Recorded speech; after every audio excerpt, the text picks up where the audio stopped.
Assalamualaikum warahmatullahi wabarakatuh. Kami dari kelompok I akan menjelaskan perbedaan antara osilasi dan non-osilasi serta uh, beserta penjelasan dengan simulasinya melalui MATLAB. Dengan nama kelompok sebagai berikut.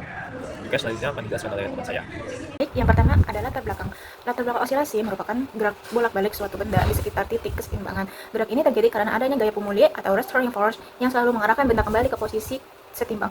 Contoh sederhananya dari gerak osilasi adalah ayunan bandul dan pegas. Dalam kondisi ideal tanpa hambatan, osilasi akan berlangsung terus-menerus dengan amplitudo yang tetap. Namun, dalam kenyataannya, adanya gaya gesekan atau redaman menyebabkan amplitudo osilasi semakin berkurang seiring waktu.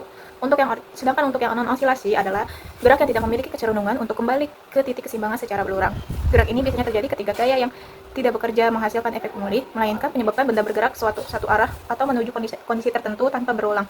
Contohnya adalah benda yang meluncur pada bidang miring hingga berhenti atau terus bergerak akibat gaya tertentu. Pemahaman tentang osilasi dan non-osilasi sangat penting dalam berbagai aplikasi seperti analisis getaran pada bangunan, sistem suspensi kendaraan, hingga fenomena alam seperti gempa bumi dan longsor. Dalam konteks geofisika, perbedaan antara kedua jenis gerak ini dapat membantu menjelaskan mengapa suatu sistem kembali tetap stabil atau tidak mengalami perubahan besar, atau justru mengalami kegagalan seperti longsor.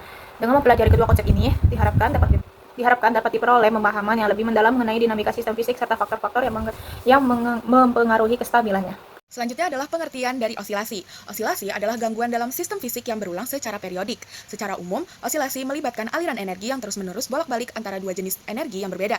Misalnya, energi kinetik dan energi potensial, seperti pengayun. Osilasi adalah fenomena gerak bolak-balik secara periodik melalui titik keseimbangan akibat gaya pemulih yang sebanding dengan simpangan. Gerakan ini sering disebut getaran dan dapat teredam jika ada hambatan seperti gesekan, sehingga amplitudonya menurun seiring waktu. Dapat dilihat persamaan osilasinya sebagai berikut. Lalu selanjutnya ada non-osilasi. Non-osilasi adalah karakteristik sistem dinamik yang bergerak menuju titik keseimbangan secara langsung tanpa mengalami gerakan bolak-balik atau fluktuasi di sekitar titik tersebut. Kondisi non-osilasi umumnya terjadi pada sistem dengan tingkat redaman yang sangat tinggi, overdamped, sehingga energi diredam sepenuhnya sebelum sistem sempat melewati batas setimbang. Secara teknis, respon non-osilasi ditandai dengan penyelesaian persamaan yang hanya melibatkan fungsi eksponensial luruh tanpa adanya komponen gelombang sinus atau kosinus. Contoh non-osilasi, itu ada pada alat penutup pintu otomatis yang hidrolik yang akan memastikan pintu menutup rapat secara perlahan tanpa memantul kembali saat mencapai kusen.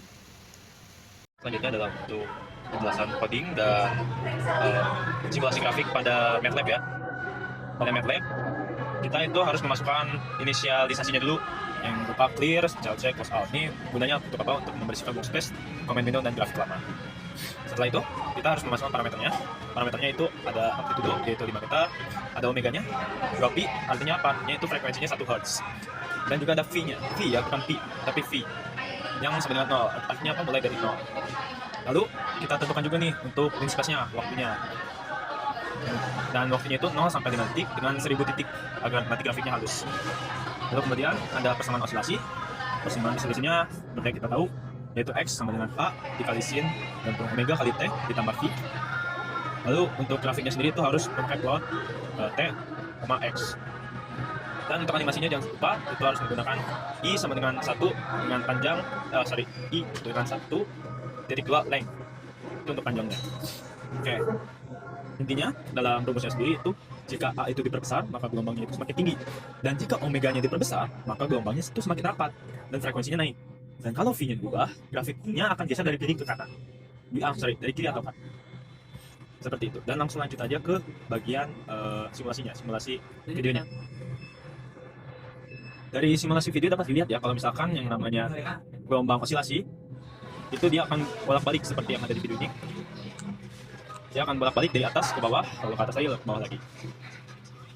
Jangan dapat diperhatikan ya, seperti ini. Oke, selanjutnya adalah untuk non-osilasi ya. Sebenarnya kalau misalkan dalam MATLAB-nya itu sama aja rumusnya. Codingannya itu masih sama aja.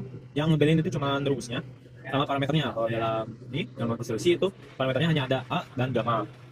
Dan untuk persamaan non-osilasi itu adalah X sama dengan A dikali eksponensial dalam kurung negatif gamma dikali T.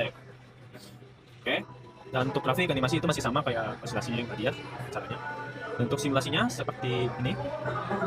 Nah, untuk simulasinya seperti ini bisa dilihat ya, kalau misalkan grafiknya itu nanti dia akan teredam, atau artinya maksud dari teredam itu si grafiknya akan semakin turun terhadap waktu, tidak akan bolak-balik seperti yang osilasi. Lihat ya. Yang selanjutnya yaitu perbandingan antara osilasi sama non-osilasi. Jadi buat osilasi itu ada gerak periodik atau berulang, energi berubah antara energi kinetik dan potensial, tetapi tetap dalam sistem melewati titik setimbang berkali-kali, dan menghasilkan grafik gelombang sinus atau naik turun berulang. Untuk yang non-osilasi, gerak tidak berulang dan cenderung menuju keadaan setimbang bolak-balik, energi hilang atau teredam biasanya menjadi panas. Selanjutnya ada sistem langsung menuju titik setimbang tanpa berayun dan menghasilkan grafik menurun terus tanpa osilasi. Selanjutnya ada aplikasi dalam kehidupan dan teknologi. Untuk osilasi ada osilator atau pembangkit sinyal, suspensi kendaraan, dan gelombang suara, radio maupun cahaya. Untuk yang non-osilasi ada shock absorber kendaraan, ada rangkaian listrik RC atau RL untuk pengisian dan pengosongan kapasitor, dan yang terakhir ada sistem dibuat tidak berosilasi agar stabil, misal pada robot atau mesin industri. Jadi untuk kesimpulannya sendiri, osilasi adalah gerak bolak-balik di sekitar titik keseimbangan yang terjadi karena adanya gaya pemulih sehingga sistem bergerak secara periodik. Sebaliknya, non-osilasi itu merupakan gerak yang langsung menuju titik keseimbangan tanpa berulang, biasanya karena adanya redaman yang besar. Perbedaan ini menunjukkan bahwa perilaku suatu sistem dipengaruhi oleh gaya yang bekerja dan besar redaman.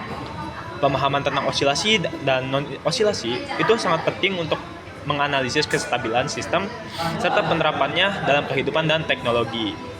Terima kasih.